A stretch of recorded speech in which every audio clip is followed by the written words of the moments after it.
welcome to Intersect Radio, where music, faith, and life converge. With your host, Aaron the A-Train Smith.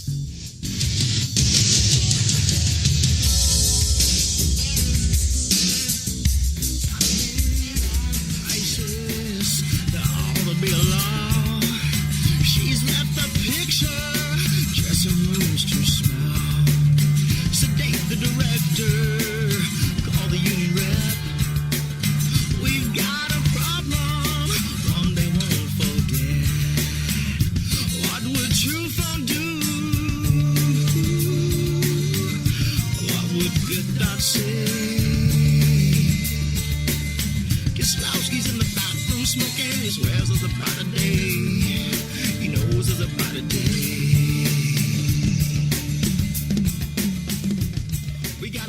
What up, world? Welcome to Intersect Radio here on the Intertalk Radio Network.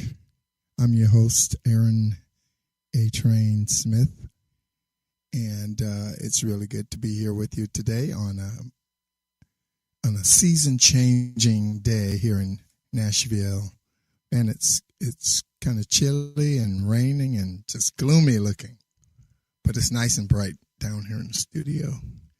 It's brightened up by my guest and my friend and my guest. That's the correct order. Mr. Ben Pearson. Thank you. How are you, Ben? I'm doing well today. Thanks, Aaron. Cool, it's man. Great to be here, man. Yeah, it's great to have you. That opening number, what was it entitled? That was Mid-Act Crisis. I wrote the lyrics to that, about 12 years ago, during my first feature that I shot. I'm a cinematographer, and I shot my first feature called The Second Chance with a director named Steve Taylor, and co-wrote it with he and a gentleman named Chip Arnold. And Michael W. Had a big part of that. That would be Smitty. That would be Smitty, yeah. And anyway, wrote those lyrics, and I was in a band at the time called the Sheaves. And the founder of the band, Alan Bradley, put the music to that, and we had a song. So, yeah, that's cool. Where that came from. This is great. Thanks. Well, ladies and gentlemen, my friend Ben Pearson is an acclaimed photographer and filmmaker with numerous awards, honors, and gallery shows to his credit. He has made his home here in Nashville for the last 28 years, where he lives with his wife, Elaine, and they just got back from hiking in the Smokies. That's right. Yeah, it's wonderful. Besides his long-standing career as a freelance photographer, Ben co-wrote and directed the cinematography for the dramatic feature The Second Chance, which he just told us about, and where this song comes from the Sheaves. In the fall of 2009, he made his directorial debut with the feature-length documentary Kabul24, a riveting account of the 8 Western aid workers captured and held hostage by the Taliban in the weeks prior to 9/11.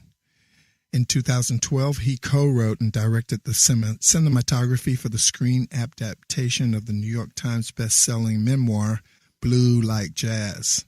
And he is currently working on a series of paintings for an upcoming show in Memphis in 2019. As a matter of fact, we just went through Memphis, and we did. That's when I found out about your show, overhearing the conversation you were having with Craig. Yeah. Craig at Disciple Design. He's been a long time friend of mine down there, and has a beautiful gallery, and has invited me to show some of my paintings, which I've really never done before. So this is kind of exciting, whole new territory for me. What medium? Oils? Mainly, and watercolors, but this will be all oils, I think. Okay, any particular subject, just random? I have these little characters that I've done since I was a kid in high school. I used to draw them in the margins of my textbooks, and they're little men with big floppy hats on, and they have wheels instead of feet, so they're just wheel men, and I paint them. They're very, I guess you'd say, outsider art, I guess, for lack of a better, terminology. But, of course, Finster and artists like that have been a real inspiration. It's more for, you can do this, just do it. What's in there, just paint it and see what happens. And, of course, the biggest supporter of my painting has been not only, of course, my wife Elaine, but Jimmy Abeg is. Jimmy told me I needed to give myself permission to paint about 20 years ago, and slowly I've gotten around to giving myself enough permission to actually have a show now. So this is pretty exciting. And how long have you been working on these pieces? Oh, I've done these forever. And the thing about it is I've painted them. I've had them sitting around the house, and then I'd have a photo shoot over at the studio at my place, because I shoot in my home as well.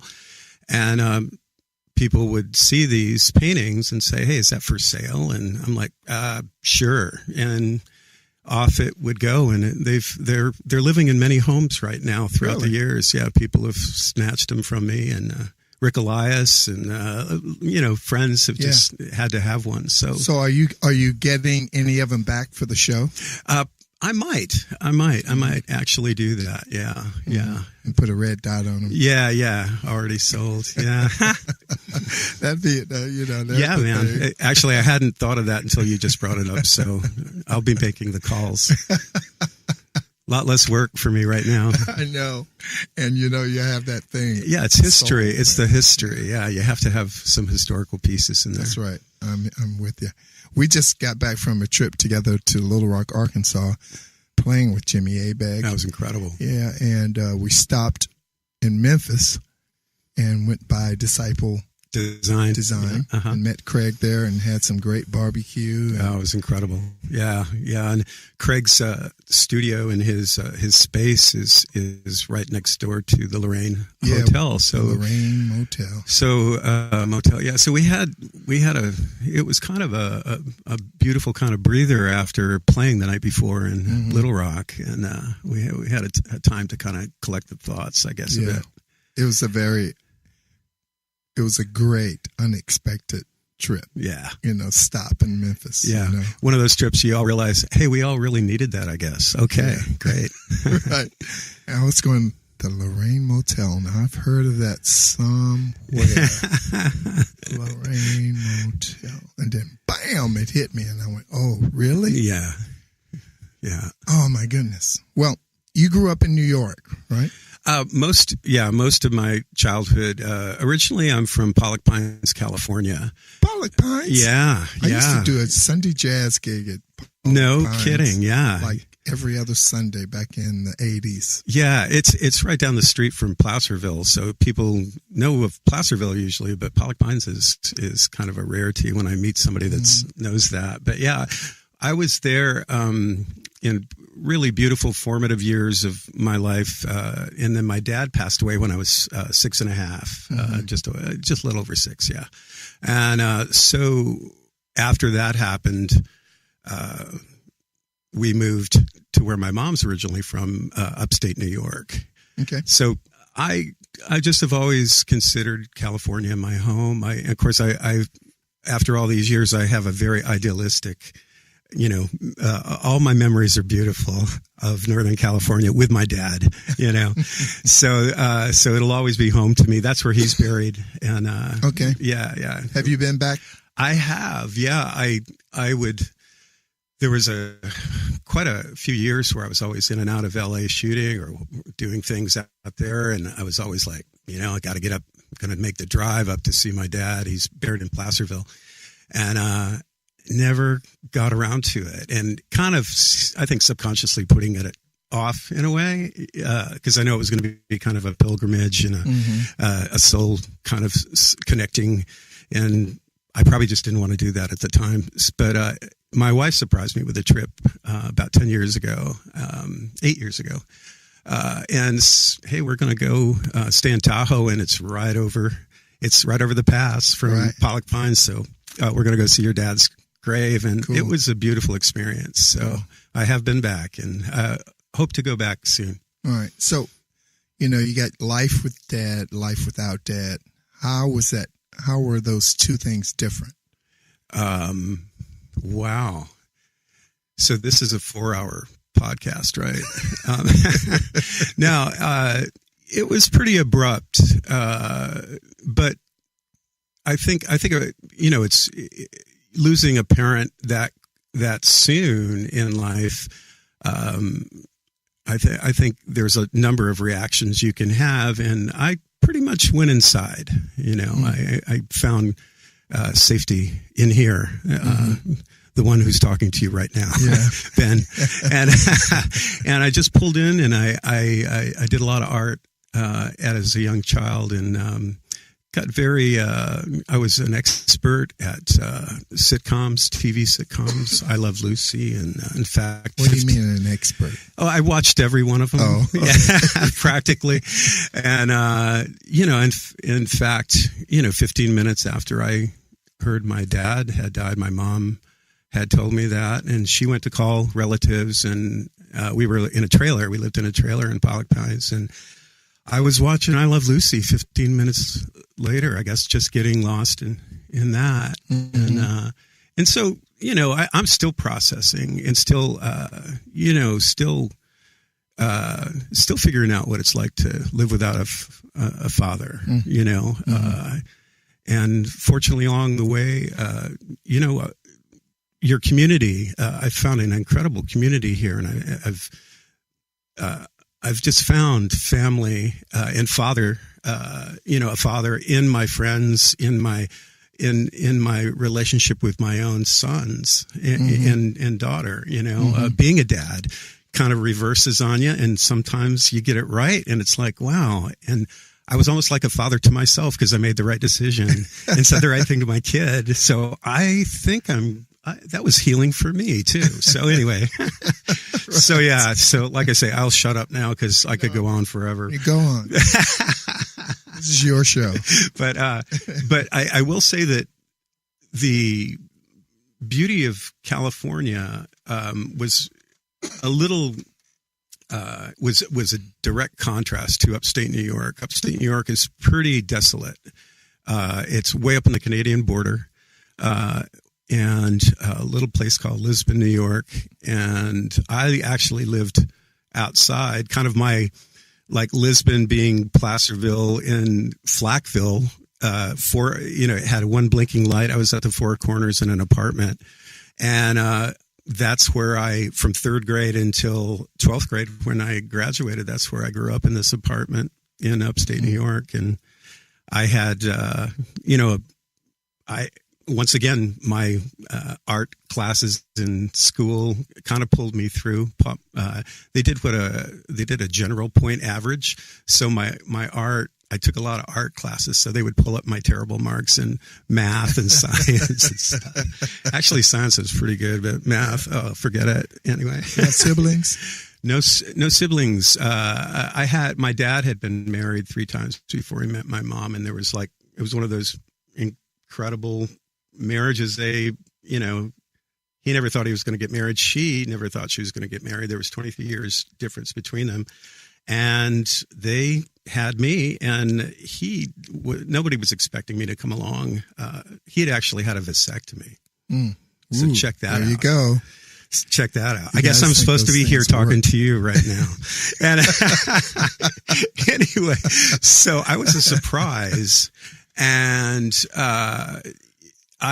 through his previous marriages, I had a couple of older brothers and a sister that I have memories when I was a kid of meeting them and hanging out with one brother in particular, Les, and but they're all passed away now. And I had a very unique surprise when I turned 57 a few years ago.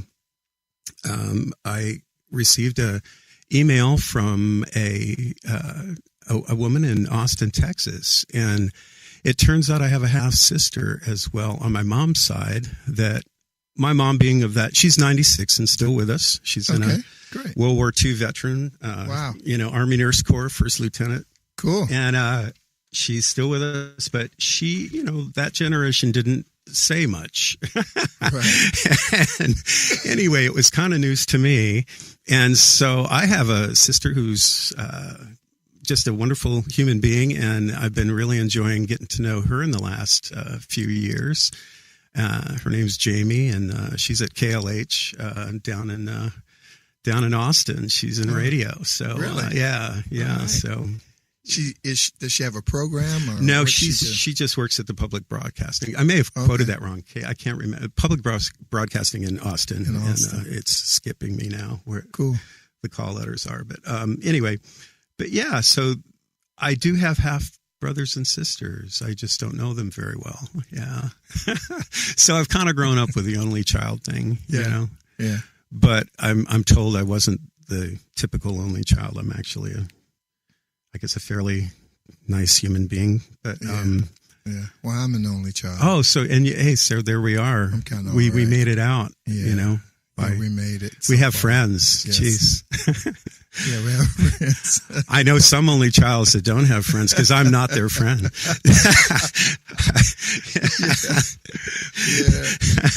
Some really good reasons. Yeah, I tell you. Now, I know you to be a lover of Christ. Yes. So, where did church enter your life, your relationship with Jesus? Well, I grew up, my mom always went to church, and my mom, when I was little, we would go to church and on and off in Pollock Pines. And I remember one of the last moments with my dad before he got so sick,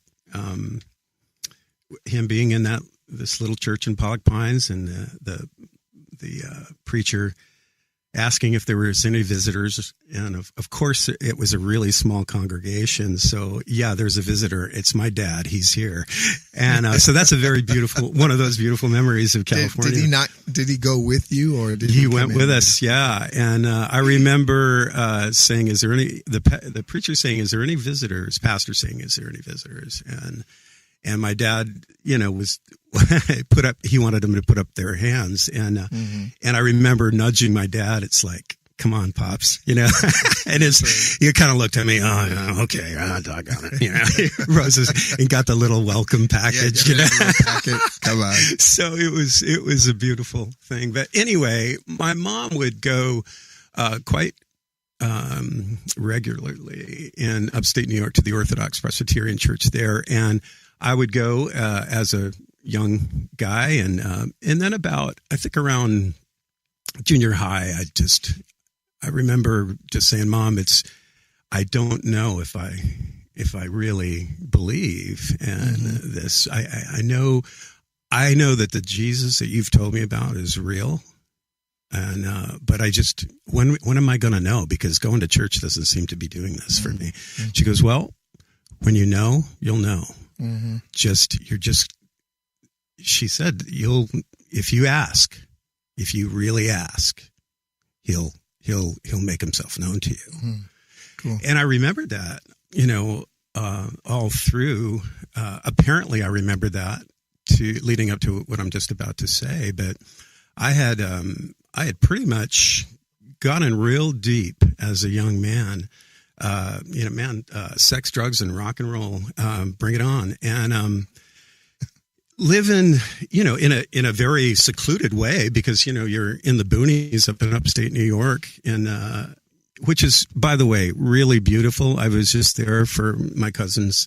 He was passing, and I had some beautiful moments with him. But it is really beautiful. It's just another kind of beauty. Yeah. But you've been there. You know all about it.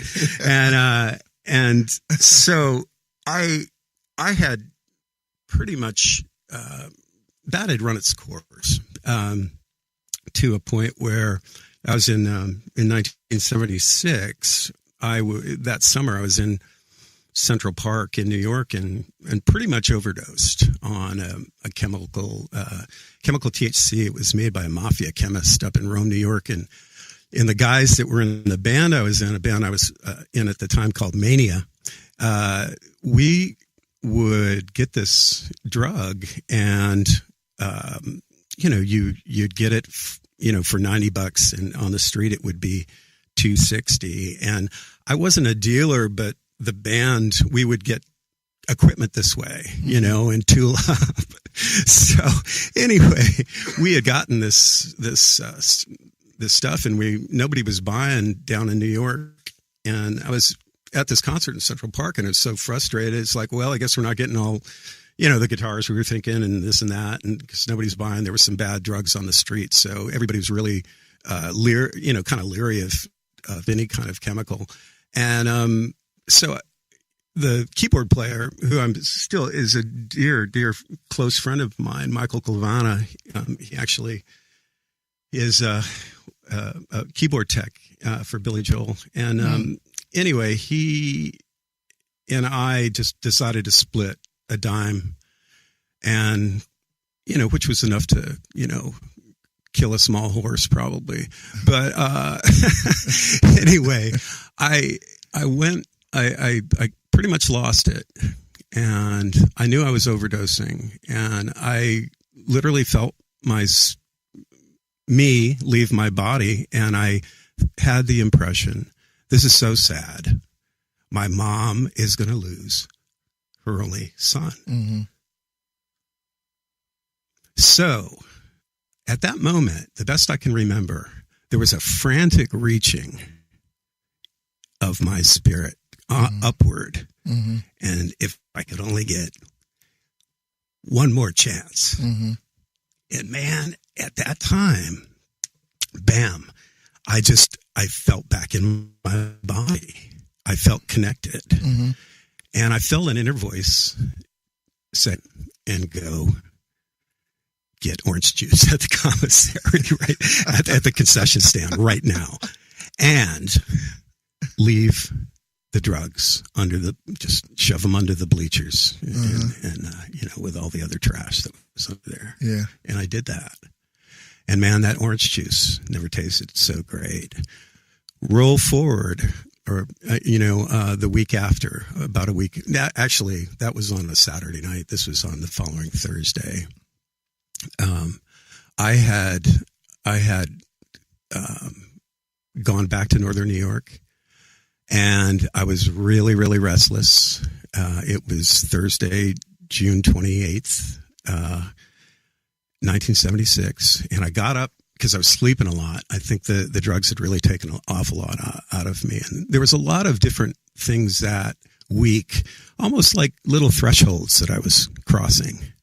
I was really I was reading a lot about Scientology, and I had tried to research these different kind of, so I was seeking. Yeah. And anyway, I woke up that day and something was different. It was almost like I was a bit skewed. Like I could kind of, I was just a little bit out of time. In other words, I'd hear you say something just a little bit before you said it. So we were just slightly, I knew what you were going to say before you said it. And I know this sounds really weird, and maybe you guys will never even broadcast this because it's getting strange now. It's being broadcast right now. Oh, is it really? Oh, is this live? They did tell you it? No, they didn't. No. I thought you guys were going to be able to edit all this craziness out. No. Oh, well. This show is all about craziness. Okay, well, that's good. Anyway, so I'm so glad I haven't said anything. My potty mouth, I left at home, so that's good. Well, that's all right. We could, if it were in the car, I'd ask you to go get it. Anyway, man, so I just fell off, but there was something going on, and it was almost like I could kind of sense things that were just about to happen, just a little ahead of it.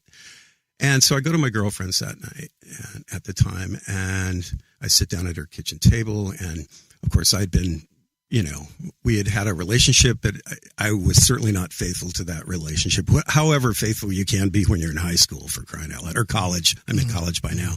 But anyway, I'm sitting there, and there's a comedian that comes on the TV. They have a TV in the kitchen, and I'm kind of, I know the punchline before he's saying it, and I'm like, this is weird. That's kind of, are they doing reruns? I thought this was their summer. And she says, no, it's live.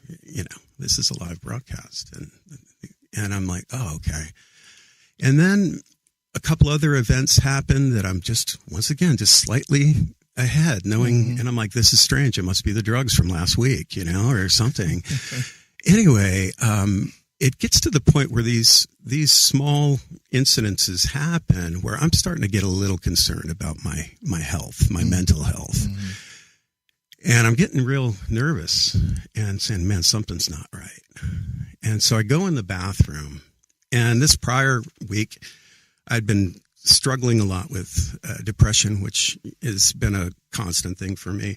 But, very, very seriously considering at times, what is on the other side and suicide. And fortunately for me, my mom had always, when I'd asked her about suicide, she said, Ben, it's the coward's way out. And of course, you're getting the First Lieutenant World War II right there, but I guess it worked. It did its part. And anyway, it got to a point, so I go in the bathroom and I'm really kind of dislodged now and uptight and saying, this is wrong. Something's really up. And I'm like, okay. So I get down on my knees. I'm like, all right, Jesus, if you're real, this would be a great time because I'm looking out and everything I'm seeing. Yeah, there's got to be something better than this. And got up and said, okay, I did that. I asked like my mom, and it's funny when I referred to my mom saying, when you know, you'll know. And when you ask, he'll show up. And she had just said that the night before, because I was up at 1 a.m. She had gotten up in the apartment to go use the restroom. And she knew I was uptight that night. And actually, it was that same morning. It was Thursday a.m., 1:30 a.m. that morning, that same morning, the 28th. And she had asked me what was wrong that night. And I had told her, I said, I just don't see much hope, and as far as Christianity goes, the people that are professing the name of Christ, wow, that's not working at all, especially in this town. And she told me that night, she said, Ben, if you knew who Jesus was, the real Jesus, you'd realize that the people that profess his name aren't really good examples of who he really is. And so anyway, sidetrack there, back in. So I pray, I get up. Okay, I did that. I just asked Jesus if he was real. So I get back into the kitchen table. And by this time, I haven't seen my girlfriend for quite a while because I've been at college and been in Central Park overdosing, right? So she starts in on me about who I've been sleeping with, who, this and that. And I'm hearing her, but I'm not, because the best way I can describe it, Aaron, is I feel these 2 feet come from above, and they plant themselves on either side of my head, right and left feet, right? And then I feel this hand go down through my skull into my guts, and it grabs. And so it's like this person's on top of my shoulders yanking, and it starts to yank, and I'm choking. I can't breathe. And I'm gripping the side of the table, right? And and my girlfriend starts, oh man, and this girl could swear like a sailor.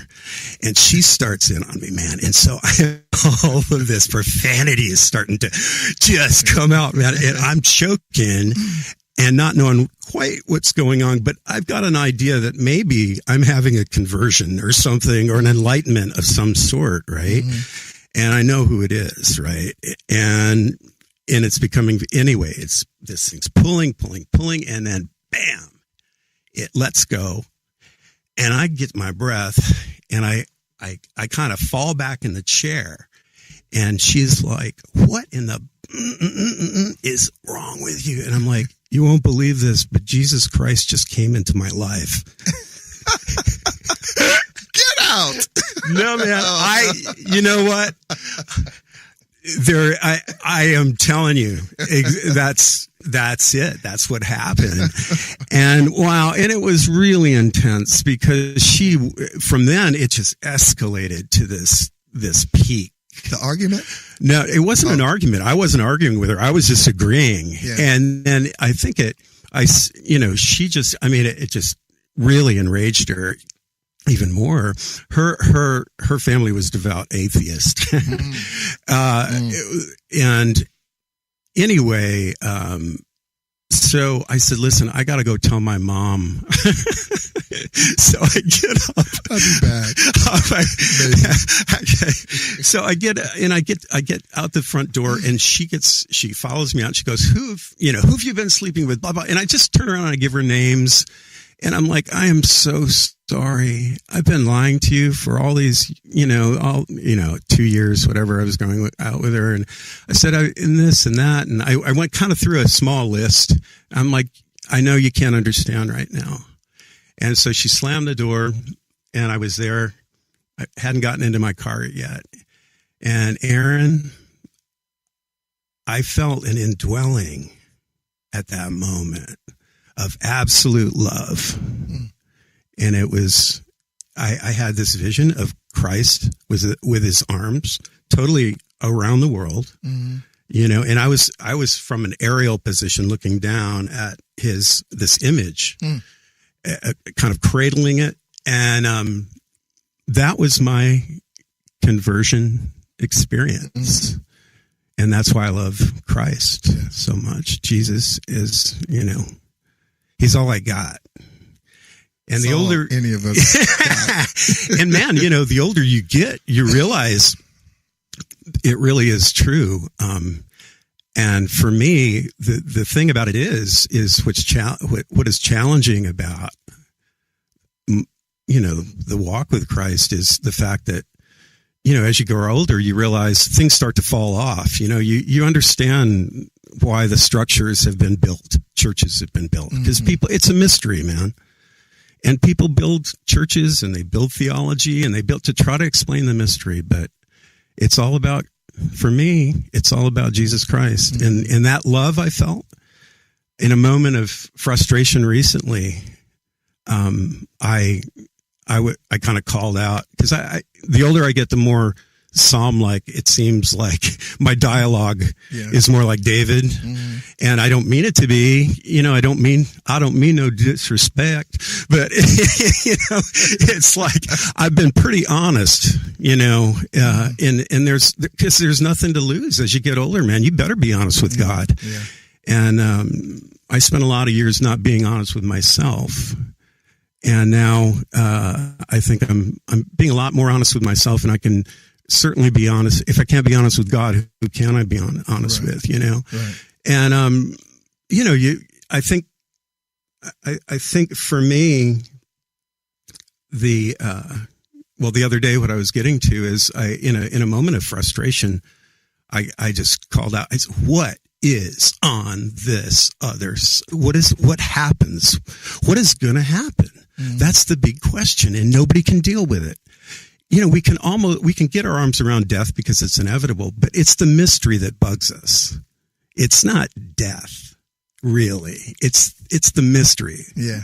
Of how's it gonna, am I really gonna come back to that? Yeah, exactly, man. So, and I'm like, what, come on, and just without missing a beat, this impression, you're just going to return to the love that you felt June 28th, 1976, 10:30 p.m. Eastern Standard Time. Cool. That's where you're going. Yeah. I'm like, oh, thank you. Well, why didn't I think of that? Yeah, exactly. So man, that's incredible, Ben. Wow. Well, that's it. Yeah. I mean, that's it.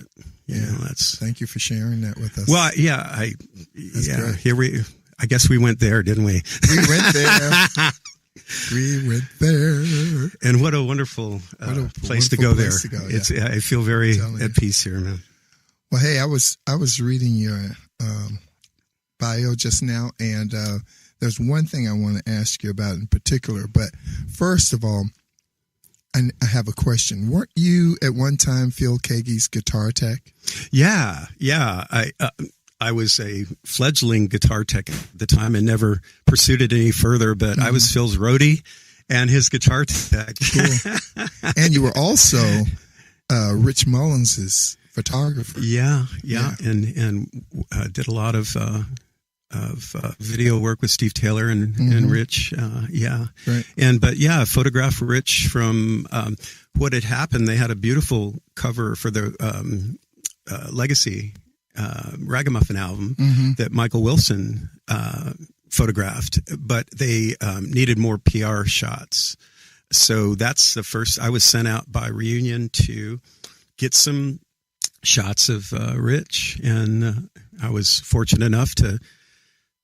The first images I made of him were in that field of sunflowers. Yeah, and nice way to start off. Yeah, especially with him. Yeah.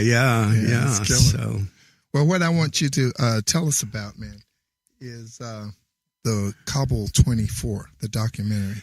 That documentary kind of came by way of an author friend of mine, Stephen Mansfield. He had known some of the folks that had been captured by the Taliban personally, and after this is prior to 2011. Yeah, 9/11, just prior, because turns out the Taliban had wanted Western hostages, and the plan was they were going to execute them one by one until the West, bent to their will or whatever. They thought they could use them as bargaining chips. Anyway, so after they were released and, an incredible rescue by the U.S. military, they were approached by a lot of film companies wanting to tell their story. And this is a NGO, Shelter Now International. They build, shelter for families in Afghanistan. And basically, they didn't feel comfortable with the offers or the people that were approaching them to do the story. They didn't feel like it would be told accurately. So Stephen Mansfield told them about myself and Steve Taylor, that we'd been doing films and wanting to do films. So anyway, that's kind of how I fell into it, but ended up going to Afghanistan, a one-man show, 2 cameras in a knapsack and recording equipment, and started doing interviews.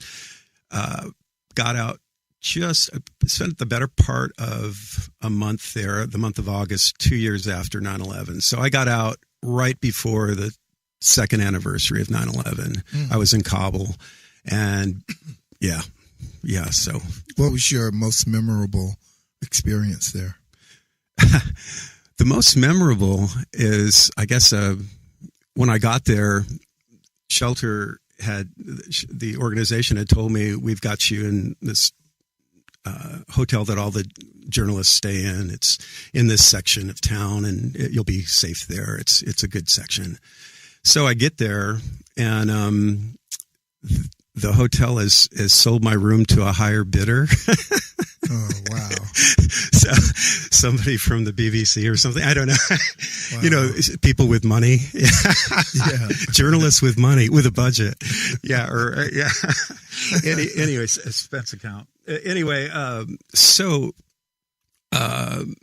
what happened, they said, okay, so we'll put you in this guest house that's near our compound. And so they put me in this guest house, and I get in there, and it's a huge guest house, huge compound, rooms and rooms. And it turns out that they cater to church groups that come in. So they'll have these massive amounts of, church groups come in that bring medical supplies in for Afghanistan and everything. And they anyway, there was nobody there at this time. They were waiting for a big group from Kentucky, I think. So I'm the only guy in this huge guest house with the host. I think his name was Rashid. Anyway, so I get there, and Rashid, the people say, Rashid wants to have you as his guest to dine with you tonight. And so sure, great, and so I get to dinner, and it's this huge table, and Rashid's way at the end of this table, and there's these incredible plates of Afghan food just piled up, and I'm at the end of the other end of the table, and he's really, really friendly, polite, and he's asking me about the project, what I'm doing, and, how things are going, and who I'm going to interview, and that kind of thing. And, I'm here with Shelter Now. I'm just, I'm just having a great time. So the next morning I get up and I go to breakfast with the Shelter Now people, and they're like, how is your accommodations? I'm like, oh, they're great, and boy, he's like such a nice guy. And they're like, yes. And I said, he had a whole big, huge dinner spread out for me, and it was just me and him, and we had a great chat. And they were like, oh, well, what did you talk about? And I'm like, well, he asked me about the project, and they're kind of, oh, okay. And what did you say about, oh, I said this, and oh, okay, that's fine. And I'm like, hey, wait a minute. What's the matter? What's the deal with Rashid? Oh, he used to work for the Taliban. He makes a lot more money now, so he's harmless. Unless he needs some pocket so that change. Night, right in my room, I'm like pushing the dresser up against the door, and I'm, looking for microphones, cameras. Yeah, I've got a bottle in case I need to use the bathroom, and I don't want to open the door. I'm like just furniture up against the door. Okay, so anyway, that was kind of a fun memento. So that's souvenir from Afghanistan. Yeah. So how many days were you there? How long were you there? Almost a month. Okay. I think about 3.5 weeks. Okay. Because, I figured, well, if you're going to go in and it's safe enough to go in now. And at that time I'd get people coming up to me and thanking me for the U.S. bombing, the Taliban, out of, supposed existence, but that didn't happen, of course. But it was a good time to be there. I felt fairly safe. There were some moments that didn't. There was one time I made a hop over to Pakistan and then back, and the plane.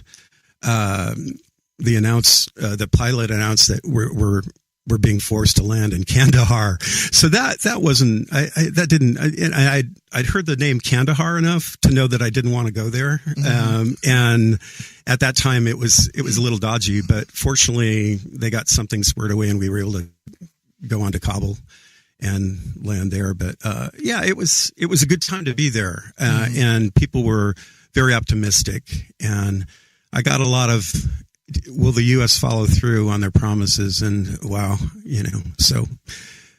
Anyway, that's a whole nother discussion. But anyway, so. Can we see that somewhere? Yeah. I think it's still available on Amazon. It's just called Kabul24. And, it's not, it was before HD was required for like Netflix, and now that it's all 4K, so nobody's accepting anything, but there's still copies out there available. And, I think the website might even still be up. I'm not sure, but yeah. Cool. So that was a real documentary. What's the address to the website? I think it's Kabul24. Sorry, man. I can look it up. We know those techies out there listening. Yeah. But the best thing is, and there's also a book that is on Amazon. It's co-written by Chip Arnold, who is actually my in-law. His oldest married my oldest. So anyway, but the book is interesting as well. But we were fortunate because Michael W. Smith produced and, was the guy in the big white hat that after I had carded everything like you shouldn't as an independent filmmaker on your cards, he just believed in the project and said, man, let's do this. And so he came on board and we got it done. And he was good friends with Jim Caviezel, the actor. So Jim agreed to narrate it. And so it became just a beautiful project that it's one of those documentaries, in my opinion, that you kind of find out what's going to happen as you go along. You know, if somebody hands you a script and just says, go shoot this documentary, is that really a documentary? You know, kind of maybe. Yeah. It's but each kind of bend in the road, you didn't quite know what was going on with this project. So Caviezel coming on board was a big one. And our friend Tommy Howard, you know, he scored, he did the score for that. And Matt Slocum did all the music, and but that was, I think, the last thing Tommy scored before he passed away. So that was very memorable. So that the score is worth it alone. Yeah. Man, yeah, that's great. I'm going to look for that tonight. And we got about 12 more minutes here. Man, time flies. It sure does. But I want to hear about Blue Like Jazz. What was that like experience? And Blue Like Jazz was a book that came out. Yeah. In, that was a bestseller on the New York Times bestseller list for quite a while. Don Miller, the author, and Steve, once again, Steve Taylor is Steve's responsible for my life in film, motion pictures. He's back in the day when he had when he was doing the Squint album, he got a budget to go. We got to go around the world and do the videos for it, and he had called me and said, "Man, I really want you to do this. You're going to go and we're going to film 5 videos. We're going to do linkage footage. We're going to go around the world, and it's going to be great." And I called him the next morning and I said, "I'm really touched by you asking me, but you need to get somebody that has actually operated a film camera before."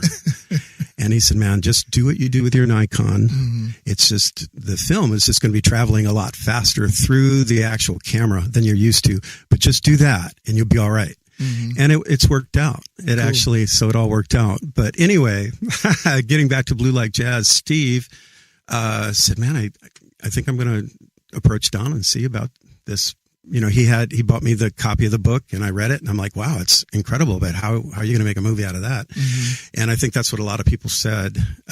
But we, you know, Steve and I went out and Donna ended up writing a book about it, about the experience of us going out and about story and about writing the script. Tell us what the book is about.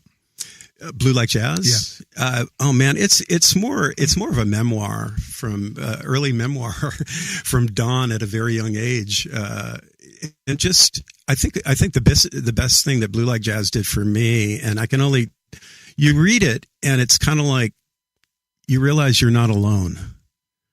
That a lot of things that he's conveying in day-to-day small stories or vignettes, they're more like vignettes all through the book, that you feel very much akin, and he kind of draws you in and is very transparent. And it was the book at the time was transparent in a way that I had not experienced in that type of tribe or Christendom or whatever you want to call it. I hadn't experienced anybody being that transparent in their writing. And maybe that's because of my limited, knowledge of literature. But anyway, we wrote the script together, and it was quite a process, about 4 years. And it was the first kind of Kickstarter, big, huge success story for a film. And the one of the original founders for Kickstarter had said, "Man, we were always hoping that this would be kind of something like this project would be crowdfunded and actually make it." And so the film actually did that. The film is very different than the book, but has really important elements of the book in it, i.e. the confessional booth, and that so many folks identify with. But yeah, it was a great experience. And where did you film it? We filmed it in Nashville at around the Peabody campus. Okay. And then we filmed at Reed in Portland for 2 weeks as well. So a total of 5 weeks of filming, 3 in Nashville and 2 in Portland. So Portland plays a Portland's role. where, yeah. The book. Yeah. So Portland is like a character in the book and the film. Mm-hmm. Yeah. It's a magical place. Yeah. I always tell people if I come up missing, look for me in Portland first, which to my friends, it doesn't surprise them at all. So, Right. yeah. Right. Yeah. I was just in Portland about 2 months ago. It's great. Yeah. It's a whole nother Really world cool out vibe. there. Yeah. I love it. Yeah. I think what ushered me into Portland was coming through Shasta, Oh, California. yeah. No, yeah. Going over the Donner Pass and coming up there. Yeah. And so Portland was like, Yeah. you know, it prepared me for Portland. Yeah. Yeah. It was, I felt so fortunate. We went out many times to write out there, and I just kind of, I guess, adopted it, as a second home. So you've done so much. Tell me if you could think of one very favorite thing that you've done. Wow. I've been really fortunate because I kind of go from favorite thing to favorite thing. Mm-hmm. And, I gotta say, one of the big ones for me was, when you guys, the Rags, invited me to come on board and play with you. Mm-hmm. That night of Tommy's wake at my house. Oh yeah. Right. I had been playing in the sheaves, and I kind of saw that winding down, and I remember saying offhandedly to you guys, because you guys were about getting ready for a run or something. I said, "You guys need a rhythm player," and I wasn't really prepared for you guys responding and accepting that, or saying, "Yeah, yes." I'm like, "Wait a minute." I was just kind of, no, you're in. Ricky, I remember the next day I called him. I said, "Hey, I was kind of just joking about that," and he's like, "Buddy, you're in the band. You're doing this next run with the Rags." So that was a big thing for me, man, because I've played music all my life, but it's always been very specific oriented projects. Theater. I've played in theater pits before. I've done this, done that.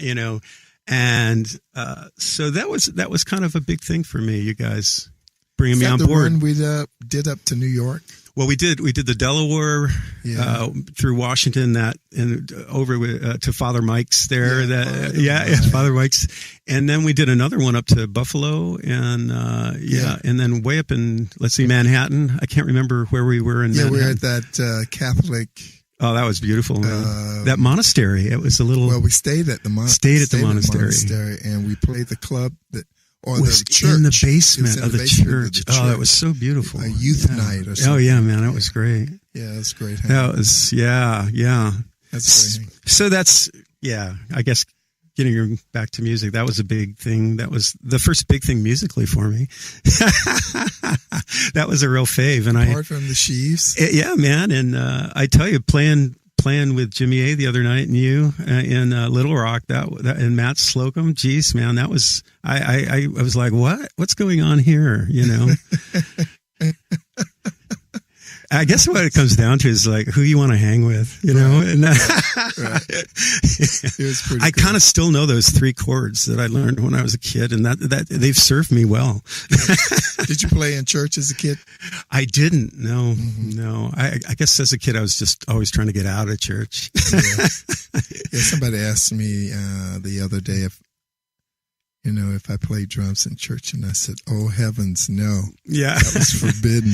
Oh right, yeah, man, yeah. Back in the day, back in the 50s, man. Wow. Unless you went to some like country Pentecostalist church. Unless you were in Reverend Al's church down in Memphis. Right. Yeah. And nobody would even mention drums in the church.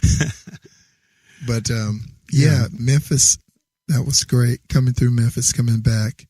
Had a great time in Little Rock. Great accommodations.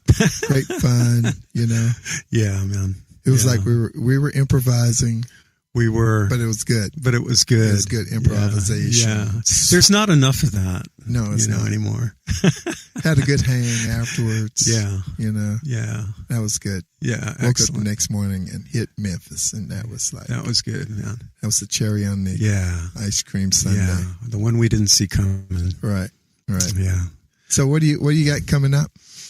Well, continuing to rehearse with Jimmy and write with him, as well as some other folks, and painting.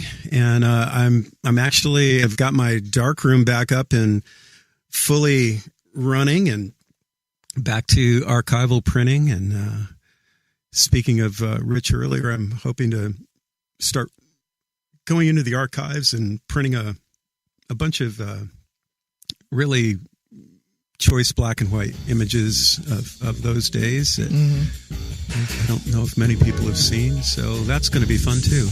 Okay. And so photography, painting, music, man, just bring it on. I'm ready. Well, man, that's great. Hey, I want to thank you for being on the show today. Thank you, Aaron. Great. It's quite a surprise, and I think a lot of people are going to really love this. Oh, buddy, thanks so much for having me, man. Love you. This is Jackie Bertoni from Jackie's Groove. Come join me weekly on my journey through the music business as I take you behind the velvet rope, interviewing industry notables such as Al Di Meola, Michael McDonald, and Al Jarreau, to name but a few. Listen to their stories on being in the studios recording #1 hits and onto the stages throughout the globe. Allow me to be your music historian. You can hear me live every Monday at 2 p.m. and every Wednesday at 12 noon Pacific Standard Time or 24/7 on jackiesgroove.com. Ready to get your groove on? Hi, this is Tim Dolbear from Eclectica Studios. I'm a full-time mixing and recording engineer. I work with Grammy winners, labels, and indie artists, using state-of-the-art digital mixing and restoration tools and the very best in analog gear. Really, though, it's my ability to bring tracks to life and fulfill your vision for your music. This has made me sought after by producers and artists worldwide. So spend your time working on music and not chasing a mix down a rabbit hole. Go to timdolbear.com and check out our free one-song mix offer. You know what's all around you every waking moment of your life? Marketing. You're choking on it. I'm Scott Robertson, and when it comes to strategic PR, branding, and marketing, I've seen it all. And actually, I'm still seeing it because bad marketing never sleeps. Join me each week on May the Best Brand Win, right here on Intertalk Radio, and learn how to make the marketing for your brand unforgettable. Are you serious about your music? Are you ready to run with the big dogs? The experts at Pitbull Audio have the gear to get you into the game. From leading manufacturers like Mesa Boogie, Fender, Pioneer, and American Audio. To sound your best, you need the best. Pitbull Audio can deliver in rehearsal, on stage, and into the big time. Dropping beats, shredding guitar, or making the crowd roar. Whatever you dream, Pitbull Audio can help make it happen. We are Pitbull Audio. We want you to play it loud. Pitbullaudio.com.